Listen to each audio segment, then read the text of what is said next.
Facebook ইউটিউবে কোথাও ঢোকা যায় না, শুধু রাসেল ভাইপার রাসেল ভাইপার। আজকে চলে আসলাম রাসেল ভাইপার রেসিপি নিয়ে। তো এখানে কলা আনছিলাম গ্রাম থেকে, কলাগুলো নষ্ট হয়ে যাচ্ছিল, তাই ভাবছি যে কি বানাবো।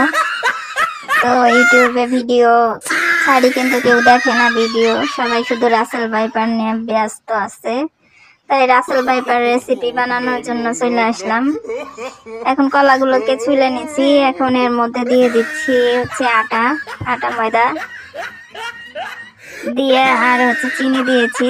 এখন চিনি দিয়ে আটা দিয়ে মেখে নেব। এভাবে করে মেখে নিয়েছি, আর হচ্ছে যে একটা পলিথিন নিয়েছি। এখন এই আটা ময়দাগুলো পলিথিনের ভিতরে দিয়ে দেব, আর পলিথিনে একটু ফুটো করে নিচ্ছি, আর কড়াইয়ে তেল দিয়ে দিলাম। এখন চলে আসলাম সেই বিখ্যাত রেসিপি রাসেল ভাইপার রেসিপি বানানোর জন্য। এখন এভাবে ঘোরায় ঘোরায় দিয়ে দেব, তারপরে নাড়াচাড়া করে উল্টে পাল্টে এপিট ওপিট করে ভেজে নেব। দেখুন তো রাসেল ভাইপার রেসিপি হয়েছে কিনা। আসলে ফেসবুক ইউটিউবে সব জায়গায় শুধু রাসেল ভাইপার রাসেল ভাইপার, তাই আর কি করব, তাই চলে আসলাম রাসেল ভাইপার রেসিপি নিয়ে। এই যে হয়ে গেল আমার রাসেল ভাইপার রেসিপি।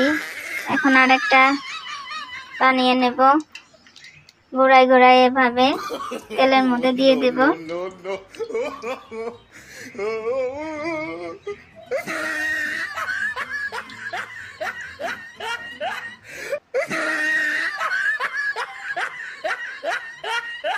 এখন আবার উল্টে পাল্টে নেড়ে চেড়ে নেব।